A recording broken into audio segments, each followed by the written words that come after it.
I'm going to change the chat over so we can see when chats, if anybody jumps on and if it's chat. Sometimes we won't get people for a little bit. They'll hop on a little bit late. It usually gets recorded and then people tend to watch it later, watch it afterwards. Are you guys lambing right now or?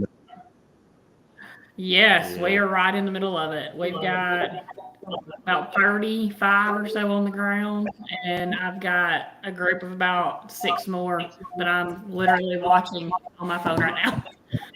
Okay, so you guys have cameras that are out there that you watch them with, or? I do. Yep. Okay, good deal. Arlo.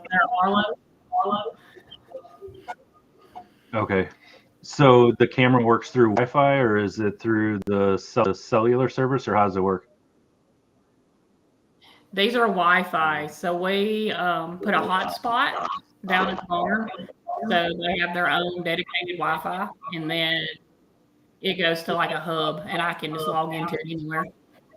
Okay, good deal. So for anybody that's watching, if you guys have any questions, anything you want to talk about, or any questions that you have, just go and type it in the chat. We can see it, and then we'll answer it. So this is Jamie and her husband, Hobie. Is that how you say it? That's right. Okay. And Jamie is one of our moderators on the TAC Box, so you guys probably know her from there. Have you guys been having any? We were just talking about lambing. I know we just started to drop some lambs on the ground today. Jamie, have you guys had any issues so far this season, or has it been good? It was really good the first part. Didn't have to help anybody. Everybody was doing good. We ran out of grass pretty early this year thanks to the drought. And so we had to put a group of those up on feed. Some of those lambs got too big. And so we would have to end up helping some toward the end of this group. Definitely more so than what we like having to help. So do you guys decide, at what point do you step in? I know I'll let them go for a little bit, and if mom's pushing for, 10, 15 minutes and I'm not seeing any progress, usually I'll pull them. Or obviously if I see a breach, I'm going to pull them immediately. What do you guys kind of have a method of when you decide you're going to pull them or when you don't? Basically, for me, if they've been crying, if they've been in labor for 30 minutes or so and we're not seeing progress, and to me, it depends on if it's the first time mama versus one that's had lambs before. If it's the first time mama, they tend to go a little bit longer, so I have a little bit more leeway with how much time I give them. But my main thing is if they're making progress. So if they're pushing and you're starting to see some heat, I'll give them a little bit longer. If they're pushing and you start to see a nose or nothing else happening in 30 minutes, I'm at least going to reach in there and feel and see if there's something that's wrong. I try my best to let them have it on their own again, but I go faster. Yeah, she's a nurse. If they're pushing for 10 minutes, if I'm going to check, I'm pulling it. I want it done and over with. Sometimes I find that if I let them go too long, the baby tends to get a little bit more weak. I mean, obviously you're getting there, cranial pressure, things like that, and the baby might be a little slow to get up if they're in labor longer. And then for breech, I assume you guys do the same thing I do. You're looking for the hoof presentation. If you're seeing the bottom of the hoof, this is not right. Yeah, exactly. Yeah, I always tell people, normal, you're seeing them come out like this. If you see bottoms of the feet, there's a problem. Our first one that went early this year, we lost it, and it had to have been. There was nothing else. It was full term. Everything looked fine, and it was just dead on arrival. So I'm thinking that probably might have been the culprit. Hobie, is there any genetic play in that? Do you find, or do either one of you guys find if a mom has breech, it's going to be that way in the future, or not really? I haven't really noticed a correlation with it. Probably some of it is too, and to the point if we are having trouble, we're to the point that we pull hard. So we're not giving them a second chance if they're problematic. If our little boy's attached to it, we want to keep it kind of thing, but for the most part, we're going to pull it if it's a problem, because we've got enough to deal with on a regular basis without problems. We had quite a few this year, and last year, this year, that get shoulder lock. Like one leg, for whatever reason, doesn't extend all the way.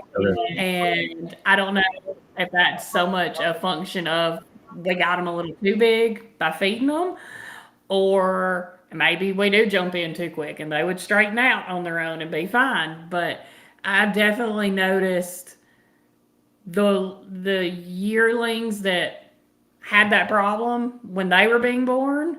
I've had a handful that when they're lambing have had that same problem. We're kind of getting to the point now where we've had enough generations that I can kind of look at it. And so again, I don't know if it's just they tend to be fatter and so they have the same issue. But yeah, that one shoulder just kind of gets locked up, and you gotta, as soon as you get it out, then the lamb can come out no problem. But I feel that body condition and nutrition playing in that last month of gestation plays a big role in that. Like she was saying earlier, the ones that we've had to pull or help with, they have been heavier ewes, and they have had a little bit more feed or a little bit more time on feed than the ones that we haven't had to help or intervene with. I'm muting myself between us because they're saying some feedback. Can you guys see the chat on your screen? Let me hold on. There we go. Yeah. You guys want to tackle any of those? Let's see. Who does your artwork? That was going to be for you, Tim, because I've asked you the same question. Is 30 minutes the right threshold? I feel like at 30 minutes, you don't run a whole lot of risk. If you let them go for 30 minutes, you're probably okay, unless something is severely going wrong. But at 30 minutes, you're okay. Much longer than that, you may run into issue. But I feel like 30 minutes is kind of what most, but kind of the longest you want to look at them before you do something if you need to. I think to kind of add to that, it's if you actually see them when they start at minute one. Yeah. A lot of times you catch them and they've already been pushing for 30 minutes. Yep. You got to keep that in mind too. I kind of go by, if they're down and when they're pushing, their back legs are straight out and they're lolling that head back, watch them for 10 minutes. And if they've not made any progress, you might want to check them, because they could have been, like you said, pushing for 30 minutes before then. Yeah, I agree. We had a question on there about how much grain do you have a nursing ewe? That's a loaded question. You guys tackle that one? There is no good answer for that one, is there? No. It's going to depend on your breed. It's going to depend on how many she's nursing. So in our situation, we raise Dorpers, which are a very heavy milking breed. Most other professionals kind of look at them on par with the dairy lines.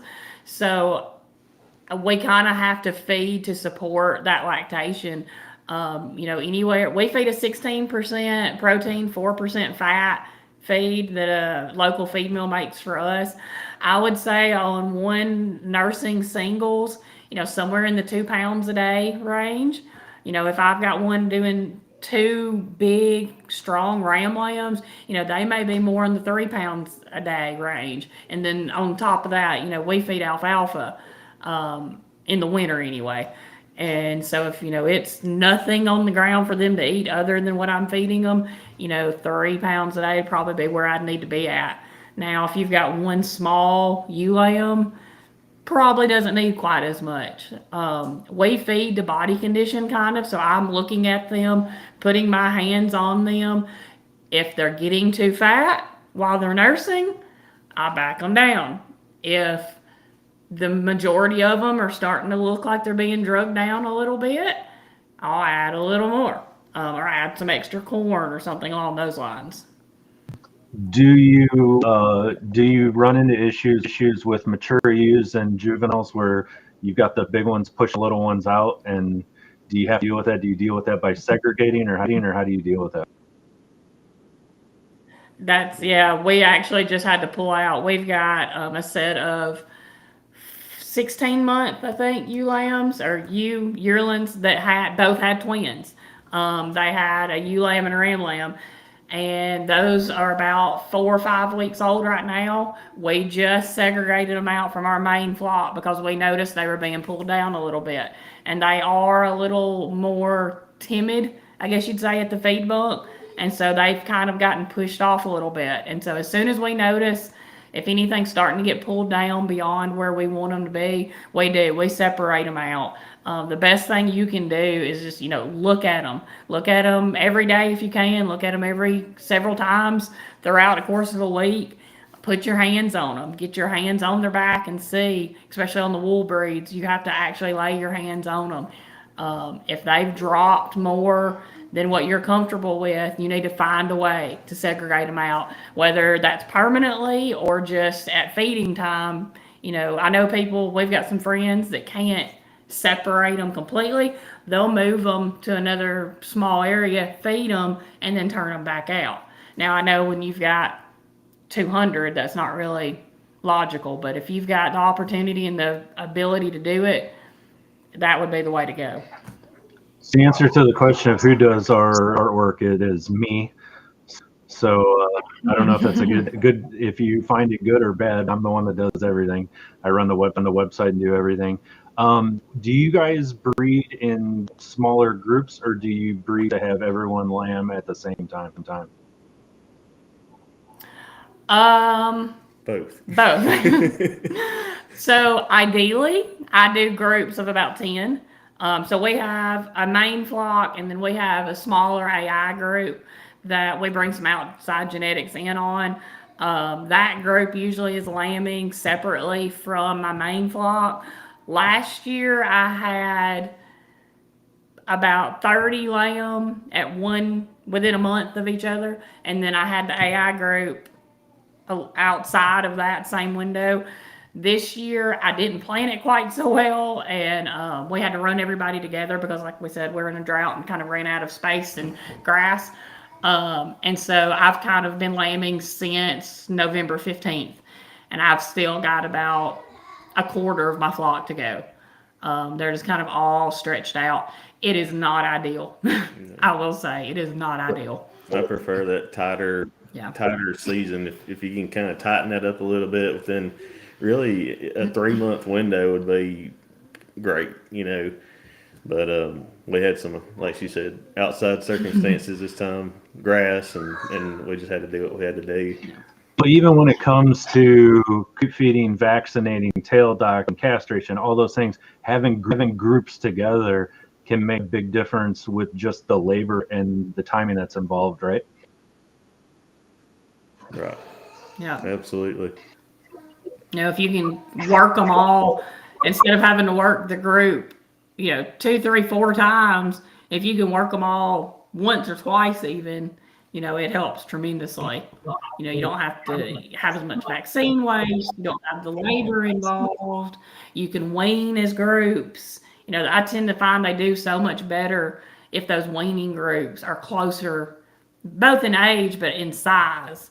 If you've got 15 ram lambs out in the field together, and some of them are 40 pounds and some of them are 80 pounds, you're going to run into issue.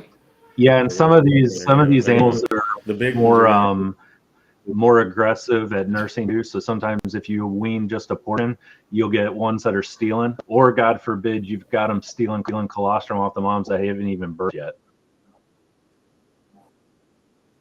Yeah. We do separate the ewes that have lambed. They go into a different field with their lambs. I kind of let them lamb in their normal where they've been, unless I just happen to catch them and I'm like, you're probably going to lamb tonight. But for the most part, I'll let them lamb in where they're familiar, just to kind of cut down on the stress. And then as soon as they've popped out at least one of those lambs, they go to either to a jug or to a different field, to cut down on that. I don't like having a mixed group, for lack of a better word. I want to be able to look at you and be like, yep, you've had your babies already. Not, you're supposed to lamb sometimes in the next week. We had a question on there about creep feeding. How soon do you start creep feeding? And when you're looking at creep feed, what are you looking at for your creep feed? Are you trying to hit a certain protein? Or are you trying to hit a certain fat protein mix? What does that look like for you guys? So we have creep available pretty much from the time we start lambing. So again, that field that we put the mamas and babies in has creep available in it. Our creep feed is based off our normal base ration, and then we add or have the meal add soybean meal to kind of increase that protein some. We strive for about an 18% protein. My base is a little higher in fat already, so it's about a 4% fat. And again, it's available to them from day one, basically. Usually takes them about 2 weeks to really start hitting on it if there's others already in that field eating it. When the first group start, it may take them a little longer to start hitting it, but once one or two of them figure it out, they all figure it out. We've had some that kind of the first batch or the first group that we have lamb, before we ever get the creep out, the first day or so, we'll see some of those babies trying to eat with a mama. Like it's crazy to me how soon they do want or thrive to try to eat. So yeah, I mean, if it's out there and it's available, I think they're gonna go after it sooner than you think. Yeah, I agree. I think having somebody teach them makes a big difference. So, a question from Jeff Emberton. Hey, Jeff, thanks for the question. So, why don't you give us we had some mic problems and stuff like that when we started. So we got off to kind of a rocky start. But why don't you tell us a little bit about your farm, where you guys are located, and what you're raising, things like that.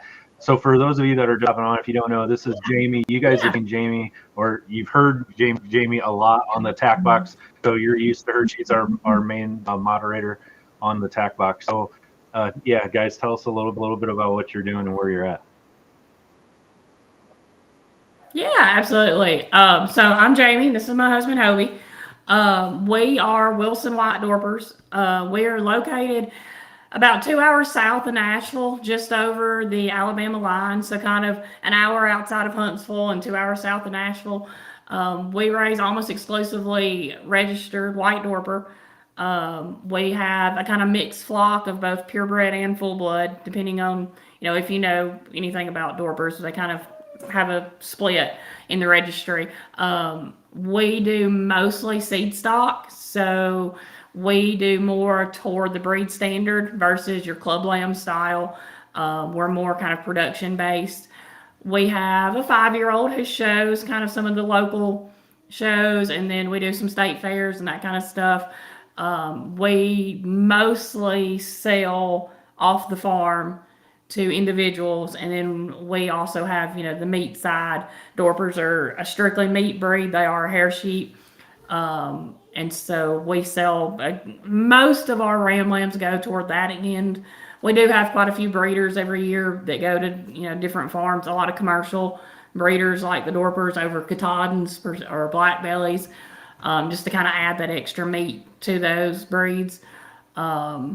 But yeah, that's kind of, we've been doing this since about 2019. Hobie is a vet. That's what kind of got us into sheep. We had some clients that got us interested in it. And so coming from that background, I was like, I think we can do this. And so we kind of jumped full tilt into it. We started with about 20 commercial ewes, and now we're up to about 60. So it's good for the kids. I think they're a nice size animal. We've raised all of our girls with the farm, and it's been really good for them as far as they learn science, they learn math, learn lots of things that really benefit them as far as interacting with the animals. And then obviously, responsibility and things like that, it seems to work out really good for them. So 2 questions on there. Hobie, you want to tackle this one? Brian wants to know, he says, is it best to hold a yearling over another year before breeding? He said, it seems with my yearlings, it slows down their growth and they tend to produce small lambs. I think some of that can have to do with what's the condition? Because those rams, as you guys know, they'll run themselves stupid, breed and use, and a lot of people undervalue the conditioning of those rams, putting them in there. But I know there's more to that. What's your thoughts on that one? So we've done it both ways. We've had some that we have tried to breed, as soon as they're able to breed, 8 to 10 months. But like you said, you've got to kind of keep it in perspective. Don't expect, especially on the ram side, don't expect a ram that's 8 months old to cover 40 ewes. You want, basically, if you've got a small flock, I think you'll be fine. It depends on the breed too.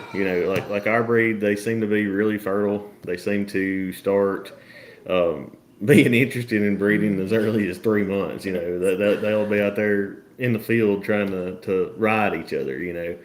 But on the ewe side, I do feel like waiting just a little bit longer, letting them mature just a little bit. I feel like we have had better luck with lambing and them being able to raise and sustain a good lamb after they've had it that way. Nutrition plays a big part in that too. It does. If you're on a pasture-based system, you may be better off letting them get to 14 months, 16 months before you put a ram in with them. The ones that we breed, these January born ewes that we breed in, late in the fall of their same year, you do have to supplement them. They're not going to be able to maintain a pregnancy and themselves on just pasture in most situations. You are going to have to provide some supplemental nutrition, be it in the form of either a really good quality, maybe something like alfalfa hay, or legume peanut hay is kind of popular in this area, or supplemental grain, hard feed. You can't really expect them to grow themselves and one or two lambs without some kind of assistance in that regard. Yeah, I agree. And a lot of it comes down to different breeds and the way those breeds raise their babies, the size of the babies, what you can expect. There's some people that say, you just throw them on a pasture and you forget about them and you let them do their thing. And if that's what you want to do, you can develop a flock to do that. You have to have realistic expectations of what it is that you're going to get. We have grain-fed black-faced wool breeds here on the farm that are dropping 16, 17-pound babies. You get a hair sheep that gets no supplement. You may have a 4-pound baby. It just depends. And then you do goofy things like I do. Like this year, I picked up. We're always doing science experiments here on the farm. So I have a couple of pasture-raised hair sheep on one of my Suffolk rams, and now I'm chasing them around with vaginal prolapse and I knew better than to do that. It happens, but that's here nor there. So more questions. Great question, Brian, by the way. Thank you. Alicia, thank you for the question. Alicia, question I get all the time, and I know you guys probably see all the time. How do I know they're getting close to delivery? Is there any signs? So she's probably she bought some sheep in September. They were pregnant. And now, what are some tips you can give people? Like, if you see this, it means you're probably getting close to lambing.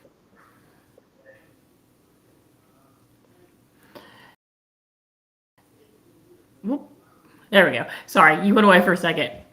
So first and foremost, and I tell everybody this, if you purchased sheep, if you want them to be pregnant, they're not going to be. If you didn't want them to be pregnant, they're going to be. So with that in mind, the first thing you'll probably notice is that, when you're wanting to know if they're getting close, is you'll start to notice putting on a bag. Their udder will start to get some development. If they're ewe lambs and have never had lambs before, it'll be a lot more noticeable than if they've had lambs previously. The best thing you can do, if they'll let you, is actually put your hand on their udder. It will, if they're not really close, it'll feel empty, like it'll just feel like skin. As they get closer and start actually ramping up some of that milk production, their udder will start to fill out, and you will actually feel mass substance to that udder. As far as if they're pending, like, within the next couple of weeks going to have lambs, you'll definitely notice them getting wider. Hopefully, if they're on a decent enough plane of nutrition, you'll notice their flanks filling in when they are about to lamb. So within the next 24 hours, 48 hours, their udder will definitely bloom out. And so by bloom, I mean it will look full. Usually you'll get a crease down the middle of it. And their teats will start to look a little thicker, a little more engorged. I usually tell people their teats will go from looking like your pinky to looking like your thumb. It'll start to kind of fill with milk. And the udder will get more pink, unless it's a wool breed that has wool on their udder. That's a whole other ball game. But in a typical, you'll notice it becoming more pink to red.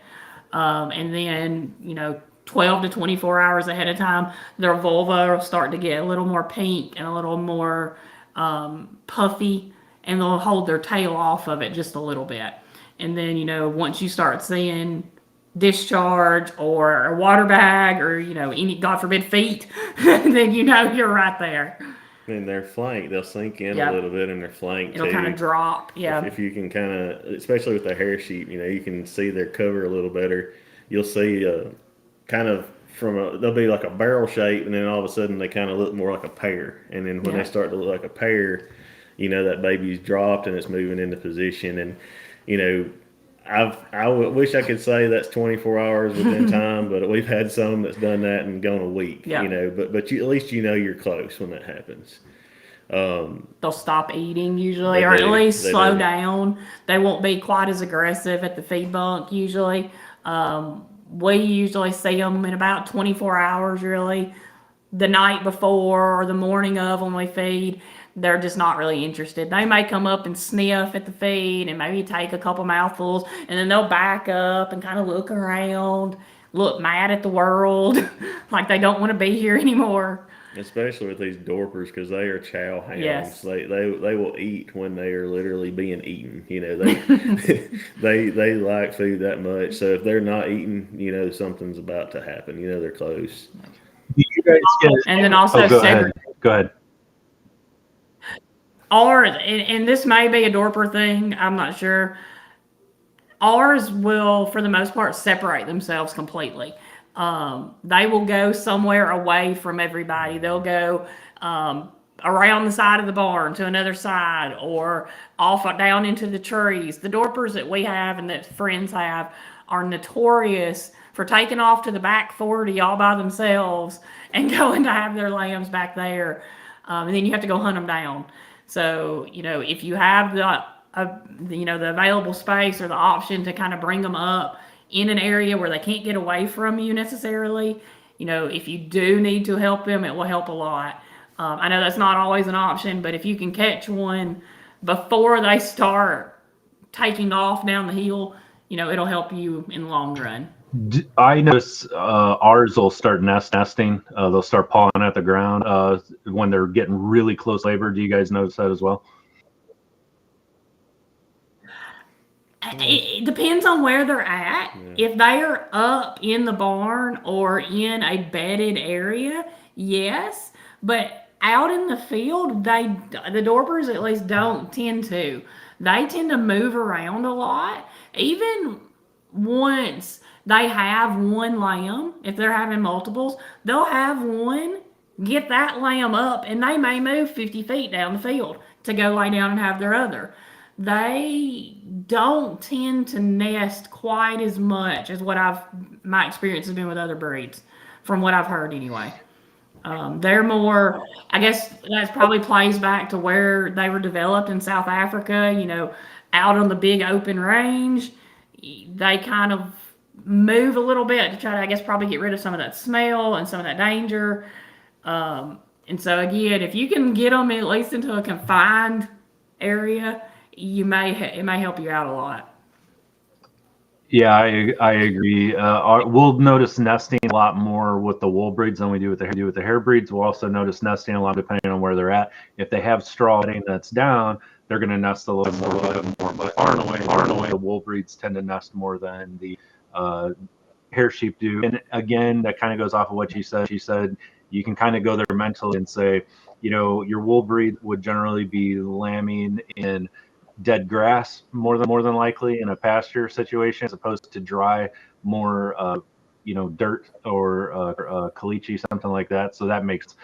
I got a question on here, and I know you guys. It's general. Well, I would say you don't get much snow, but this year you sure as hell have. But I got a question about. They got wild swings in their temps, so they're negative 20 at night. They're 20s during the day. How old are the lambs when you let them out in the snow? So that's kind of a two-pronged question. Hobie, a lot of people don't understand how sheep and goats generate body heat. And without going into the deep weeds of science, they generate body heat through their rumen, correct? Is a lot of how the body is generated in the animals. Can you kind of touch on that and explain how that differs from like us, for example?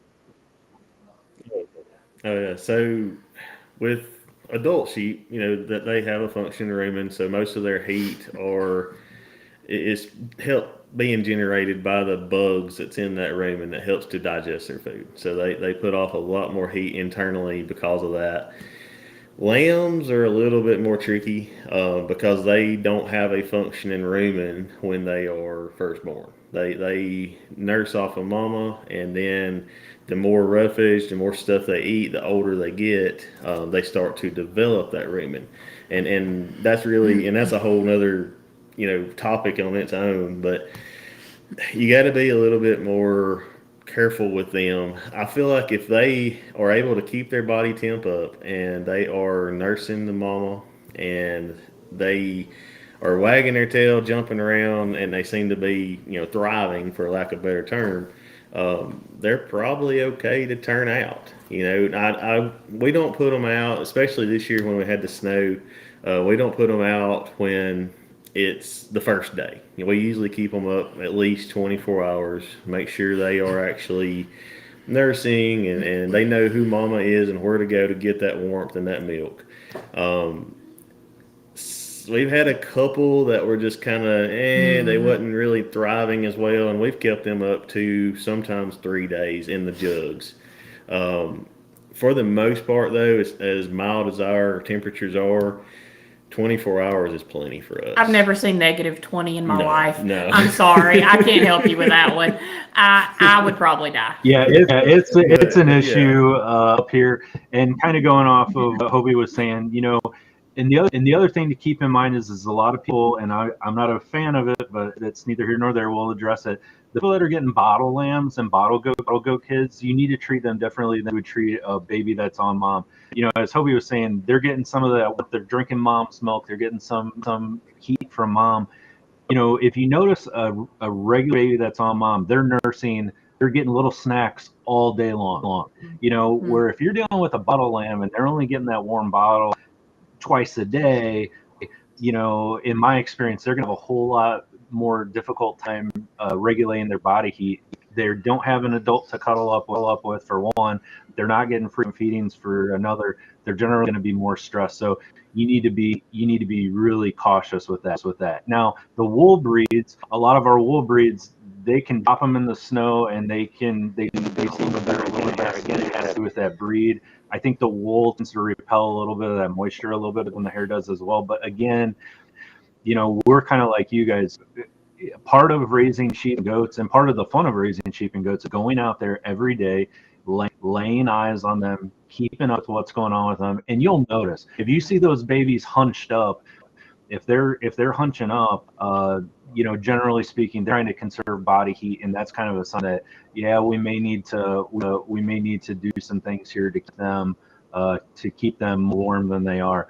So great question. Sam Summers said they're never ready when you think they are, and then you're too late when this happened. Yeah. You know, some of these moms seem to be shy. Like you can see a mom that's in labor and she won't drop that baby until you leave. At least that's the way we have some of ours. They're weird animals. Yep. Good question, and I think, correct me if I'm wrong, I think you guys made a video about this, and this is we could do a whole show on this, but Alicia asked, she said, anything we need to have on hand to prepare before birthing and for potential problems, and do I need to have birthing lube? So those are all that, like, you guys could probably do a 2-hour show on that one, but I'll let you guys kind of take it away with that. So we got new people, they don't have supplies. There's some like must-have things that people have to have before the baby hit the ground. Well, first and foremost, your veterinarian's number. Uh, and I know a lot of people don't necessarily have quick access to a veterinarian. If you have that option, definitely, they're your best resource as far as, at least for us. I can't tell you how many times I've had clients call, in a panic, and I can just talk them through, tell them what to do, have them describe what they're feeling, and then I can usually get them to go, get the majority of the problems fixed that way. As far as stuff to have on hand, first and foremost, lube is really helpful. Well, yeah, a halter being first and foremost. But, yeah, buddy. Sorry, here. Our 5-year-old wanted to say hi. Can you say hi? Hi. Okay, back in there, please. A halter, yeah, or a helper, but I know a helper, at least for me, is hard to come by some days. A halter, so you can tie them up, whether that be to a fence, a bumper of your truck, whatever. Definitely lube.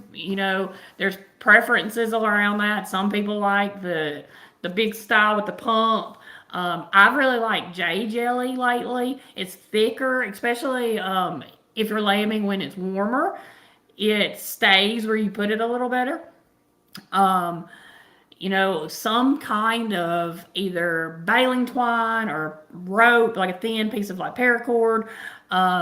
If you are having to push a lamb back in to reposition, get a head turned or something like that, I find it helpful to put a piece of twine around the legs, if you find the legs, so you can keep them coming the right direction while you reposition the head. As far as actually getting a lamb out, those are kind of going to be your biggest two. A head snare, if you can get your hands on one, is helpful. I personally have a hard time sometimes getting it positioned around how it needs to be. I kind of do better just feeling around with my hands. Don't be afraid to, pull on an ear or grab a bottom jaw and kind of gently, but be able to manipulate it around. They're not as fragile as you think they are, especially while they're coming through the birth canal. They're really flexible. There's some hormones and some muscle relaxant in play that lets them kind of be positioned well. I feel like people are really leery of getting in there and helping. But I promise you're not going to cause more harm than would happen if they got stuck. And here's the thing, you're going to mess up. Yeah. I mean, it happens to me. I went to school to do this stuff, and you mess up. Things happen. So, the things that you don't try to help with is definitely not going to go good. But if you try to help and you jump in, you're going to save some of them. So you got to look at it that way too. Looking at some of the textbooks and some of the online diagrams you'll see that help you be able to visually identify the different body parts of a lamb are helpful. So you'll find the images online that show, kind of some of the different presentations you might see. That helps a lot. Close your eyes, reach your hand and feel around, figure out what is what and what is where. That goes a long way. As far as that actual dystocia goes, so a lamb with a twisted neck or a leg back or, breech or something like that, being able to identify what you're feeling is helpful. Beyond the actual getting a lamb out problems, we always recommend people keep injectable calcium or an oral calcium product, a CMPK or a high potency calcium gel. Any of the cattle products are usually easier to find, and you would dose them the same just for a 100-pound ewe versus a 800-pound cow. Um, we find that the high potency calcium gel, if you've got a ewe down with milk fever, that brings them around usually pretty quickly. That's always something you can try at home before you have to get a vet involved. You're never going to hurt by giving calcium. If you've got a ewe that is, you don't usually run into it as much with singles, but if you have a ewe that had twins or triplets or beyond, you may run across milk fever from time to time. You're never going to hurt by giving calcium to a ewe that is slow or sluggish or down. Even retained placentas can be a sign of milk fever. And so if you've got a ewe that hasn't dropped her placenta in, 24, 48 hours, a dose of calcium sometimes will get them to go ahead and drop that. And you may not need to, go the route of antibiotics and that kind of stuff if they drop it on their own that way. Beyond that, some pharmaceuticals from your veterinarian that are going to be on a case-by-case basis. Propylene glycol, yeah. If you've got it before lambing, if you've got a ewe down that's heavy bred, 9 times out of 10, you're going to, be dealing with a ketosis or a pregnancy toxemia issue, and propylene glycol is good to bring them out of that. Cheap boxed red wine has a lot of studies coming out now saying that it does a really good job of breaking ketosis. And a lot of times they'll drink it on their own. If you, give them a cup or two in front of them in a bowl, they'll slurp it down a lot of times, and that gives them a really rapid, easily digestible source of energy, and they can pop right back up really quick with that. Now then, once you get them up, you need to look at your nutrition program, but it gets them up quick and usually can save those lambs in their belly. And it's good to plan ahead and have those things on hand, because it never fails. It's on a weekend or in the middle of the night, holiday, and these things happen, and you can't find this stuff in a store because there's no stores open. So that's just kind of just off the top of our head some of the things to try to have on hand, because you're not going to find it when you need it. Yeah, and we talk a lot on the website, and Jamie, you've heard me say it over and over and over and over. The day you get a sheep or you get a goat or you get livestock on your farm, you need to reach out and establish a relationship with a veterinarian. They don't mind. Call them and say, hey, I've got this going on and this is where I live. And a lot of times vets will give you after hours numbers to call. They'll give you some, because this stuff is going to happen in the middle of the night. It's going to happen on the weekend, and you're in big trouble. You just need to it's so easy to do. Call a vet, establish a relationship with a veterinarian before you have problems. That way, when things do happen, it's just one less thing that you have to worry about. Once you get an established relationship, some veterinarians will you have some medications possibly on hand that will be there when you need them. As far as what you said about the calcium, yeah, absolutely. I mean, unless these people are like pushing IV calcium, I mean, to overdose them on, it's not going to be that big of a deal. And I had read that about the box red one, which I guess when you go there mentally, it makes sense. It's alcohol is super high energy. It's one of the highest nutrients that we can take. So that helps. The question that Alicia had was, she said, how often do you have to intervene in delivery? So my quick thoughts on that are, it depends. It depends on how long you've had your flock, what you're doing as far as culling is concerned. So kind of walk me through that, guys, as far as looking at, if you have a ewe that is having problems with delivery, or having vaginal prolapse, or having some of these birthing issues, is that something you automatically cull? And would you go as far as to say, if we're constantly having problems intervening with delivery, is that more of a problem on their side of not managing animals well, or what's your thoughts on that? I feel like the ones that we have seen have delivery problems, for the most part, It's my at fault. least here, My fault. it has been man-made. I got them too fat. It's been Don't judge. over conditioning. Yeah. In some instances, and we had one this year, we used a different ram. We was wanting to kind of play around, see what it was going to do with a yearling.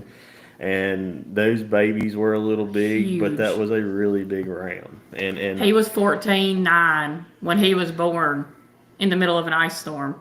I should have known that he was going to throw big lambs.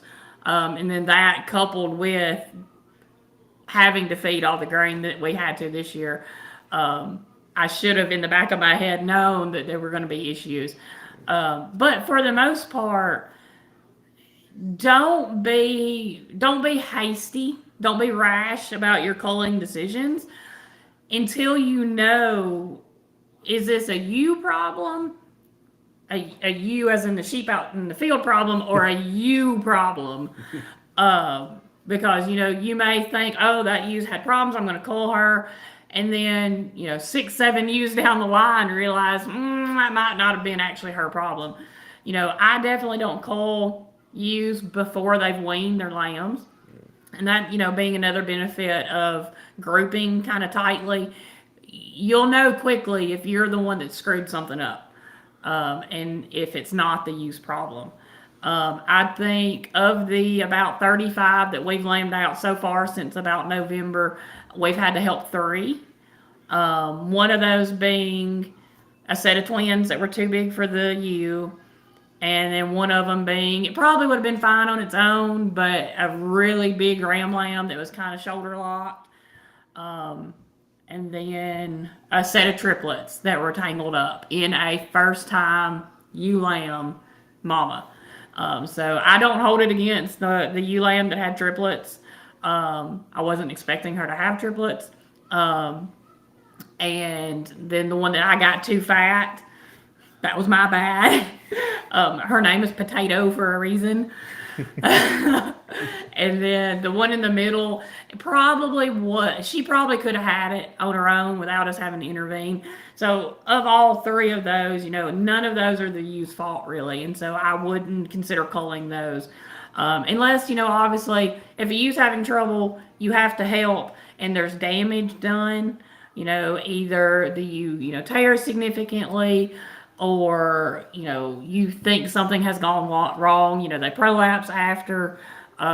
There's some studies that say ewes that prolapse because of a protracted or hard labor, when their entire uterus comes out, if you're able to get the uterus replaced and repaired correctly, they don't have a statistically higher chance of prolapsing again. With that said, that's going to be on a case by case. If they prolapse and that uterus has been out for a while, or you don't like the look of it, that kind of situation, you might consider moving those animals. But if you're there, you get it back in, it stays in without intervention, you might consider giving them another chance, and just keep in the back of your mind that this happened last time. I might need to be on the lookout for it again. We have had one case of that, and that ewe went on to have, no trouble the next time, for what it's worth. She's actually raising a set of club lambs right now. So, Hobie Brian says, I think that nutrition is something that needs to be talked about more often and explained to new farmers. A lot of people have a clue. I think that's true. I think it's a tough thing. And the other thing that doesn't get explained very well is body condition. So we talk, breeders and veterinarians, they talk a lot about body condition, and a lot of people will look at an animal and they're like, oh, she's fat, and she's got this great big belly, but then you put your hands on her ribs and she's skinny as hell. So kind of walk people through, when you say body condition, what do you mean? What are you looking at? And how are you judging what the real body condition is on a sheep or a goat? So sheep and goats too, they're going to be different than a lot of your other breeds. You have to lay your hands on them to really get a good feel for what their body condition are, or other species rather. they have that covering, wool, hair. Even on the hair sheep, they're so thick. You have to lay your hands on them. And you're right. You look at them from the side, out in the field. You never get more than 20 feet from them. They look good. But if you get them up and you start working them, you run them through a chute. You can put your hands across their top line, and if you can feel the bony part sticking up, which is the spinous process right down the middle of their back. And if you feel that each vertebra has a wing that sticks off either side of it, if you feel the meat or the coverage between that spinous process and that transverse process, and it makes a decent triangle or a little bit of a round shaped triangle, that's a good flesh. That's a good condition.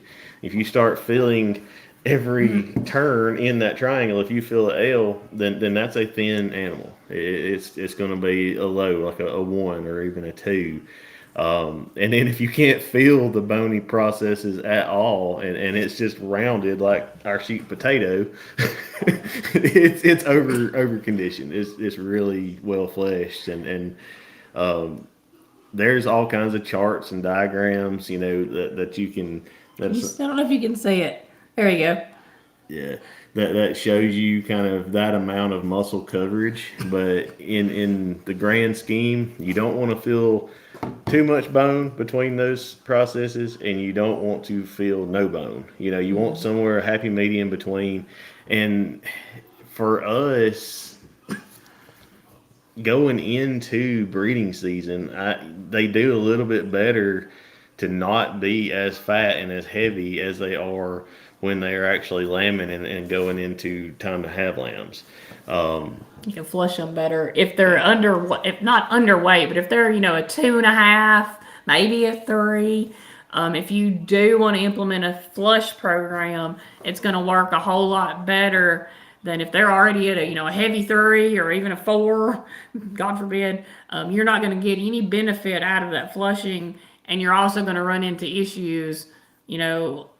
If they're fat while they're pregnant, you kind of have to maintain that. You can't let them drop weight without running into pregnancy toxemia issues.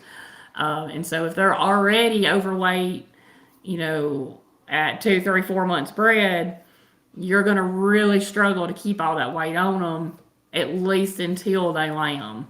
You can get too much weight at the end too, and do the same exact thing. Yeah. So really consistency is key. So if going into that first trimester, that first month or so of after they've been bred or exposed, if you can kind of maintain them at that body condition really through lambing, you usually have a lot less problems. Yeah.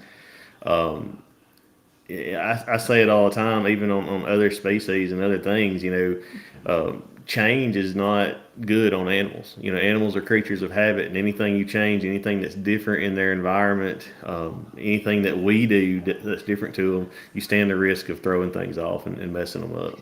Yeah, I think we have the benefit with sheep and goats that we have a shorter gestation period where we have time within the year that we can fiddle with body condition a little bit more than some of these animals that have a long gestation period. But I agree, and I think that's something that people really need to understand, is that once an animal is pregnant and going through pregnancy and developing that baby, that's not the time that you can be fiddling with body condition. You miss that window. And as far as flushing, when we talk about flushing, what we're talking about is giving a nutritional boost to that animal prior to estrus that causes them to ovulate a little bit better. Now, if you have an animal that is in pristine condition, flushing isn't going to do you a whole lot of good. But, and of course, we're not telling you to starve your animal out before they go into estrus either. Kind of a happy medium. With that being said, there are some breeders out there with some specific breeds of sheep and goats that they have issues with the animals basically being obese. They're extremely overweight prior to breeding them. I don't want to pick out anyone's name. Say it rhymes with baby doll sheep. So yeah. So I see some of these babies that look like a beach ball, and they're trying to breed them. And Hobie, that can actually cause problems with milk production, issues with labor. That being obese can cause a lot of. It can even hurt their ability to get pregnant. Correct? It definitely it can hinder the reproduction. You know, they don't cycle like they should. They lay on fat on their udder that Yeah, then doesn't produce milk at all. yeah. So even if you get them through the pregnancy, well, then they're not going to be able to raise their lambs because they have no ability to raise them. There's two extremes. You know, you've got the really fat ones you have a lot of that issue with, and then same thing. You know, if there's no fat there, you know, fat is actually important in their reproduction. You just got to have the right amount of fat. You got to have, you know, a decent coverage across their back, like I was talking about on that body condition. You know, you don't want too much and you don't want too little. So talking about milk production, you know, we spend a lot of time talking about lack of milk and maybe moms that aren't producing a lot of milk.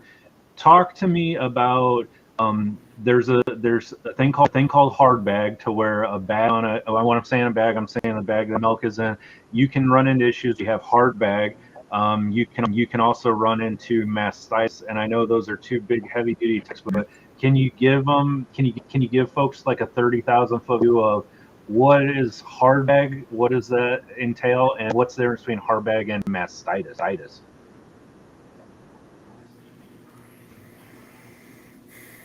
So I don't know if I'm familiar with the term hard bag. Are you talking about like edema, like when they're So I'm talking about like before they you had a udder that has maybe granulomas in it, to where it's hard calcified, to where the bag looks full, but you lay your hands on it and it's rock hard. You're not getting any milk production, versus classic mastitis. yeah. Yeah, so we haven't.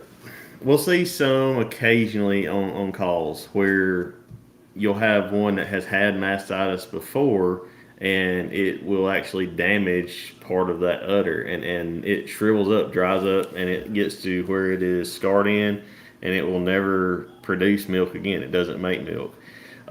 You'll get nodules, you'll get knots, like you're talking about.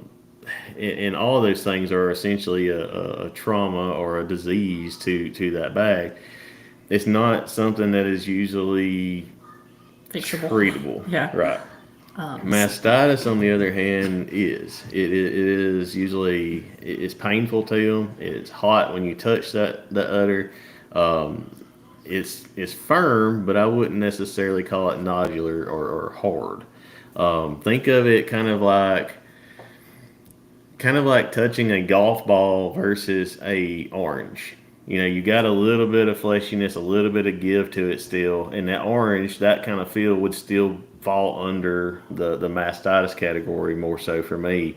Where if you've got something really hard, kind of firm, non-movable, that's usually not good. To add to that, if on a flock kind of height level, if you're having multiple ewes that are having, a hard bag or not producing milk at all or not producing off of one side, when I hear multiple, I start thinking, okay, you've got something else. You've got either like CAE going on, or you've got, a hygiene issue that has previously caused multiple cases of mastitis across your flock, laying in mud, laying in a contaminated pack if they're in a barn, something along those lines. When you start seeing multiple sheep with the same issue, you kind of need to start doing a deep dive and figuring out why. Mastitis and hard bags should not be a systemic issue. You may always, run into one or two here or there, but if you're having more than a handful, there's something else most likely going on. Mastitis doesn't really have a genetic component, so if you've got, an ORF outbreak going on, you may run into ewes that have issues with their udders, because ORF can be transmitted through the lambs nursing to their udder. That usually resolves, but then the hard bag on the ewe stays. It may cause permanent damage. CAE being another one, we don't see that a lot. We don't see it in our flock, obviously, and, we don't run across it near as prevalent in the hair sheep, I think, than the wool sheep. Some of the club lamb, circles have had that issue in more recent history. I know there's been a couple big farms with issues lately. If you have a ewe that her udder looks normal, but you're just not getting any milk out of it, CAE would be kind of high on my list. You might want to consider doing a biosecurity screening and see if that does pop positive. If that's the case, there's no fixing it. Those ewes need to be culled. I've seen young animals too. Like if you've got a weaning pasture, right as you wean, those babies are still looking for something to nurse, and they'll nurse off of each other trying to get milk, and that can cause mastitis in those weanlings. So it's not something that is completely preventable, especially in instances like that. But it's definitely a good idea. Don't just take it for granted and think because you've got mature ewes out there, those are the only ones to watch for mastitis, because you'll get it in those weanlings too. Yeah, and I'll even check on and a lot of people won't do this, but our ewes during off breeding season, when that bag is back to its normal size, I'll lay my hand on it and feel, and if they have you'll still feel those granulomas, you'll feel that golf ball in there, or that hard spot in there. Sometimes it's not super detrimental to where they're not going to produce milk, but you're feeling a non-pregnant ewe that's in her off season where that bag is completely empty, and you put your hands on it and you feel a baseball sized mass in there of hard calcified starting, like you're probably in trouble next season when they decide they're to drop babies. So and go ahead. And kind of piggyback or add on to one more thing on that. If you have a respiratory issue, go through your lambing group. So if you've got, a couple lambs with pneumonia pop up, or you've got a couple with a cough, that doesn't even necessarily have to be that severe. You really need to keep an eye on your ewes, because the Pasteurella, the bacteria that causes a lot of these upper respiratory diseases in lambs, can also be harbored in a ewe's udder. It may not even cause full-blown mastitis, but it can cause kind of a chronic poor doing udder in some of these ewes. And so that's something to keep in the back of your head. If you're having, an upper respiratory problem in your lambs, they could also, cause issues in your ewes. Good deal. So we're at about an hour. We're going to wrap it up. Thank everybody for your questions. Jamie and Hobie, thank you very much for joining us today. We will go ahead and upload this in the video description below. We will also put your contact. We're going to put contact information for Jay and Hobie in there as well. So if you guys want to check out their farm, any of their videos that they're putting online, you guys can do that as well. And then obviously on our forum, Jamie and I are always on there. If you guys have questions, Linessa Farm Pack Box is a great place for you guys to go. So guys, thank you very much for joining us today. Go ahead and stay on. I'm going to shut off the feed here and we'll talk real quick. So thank you.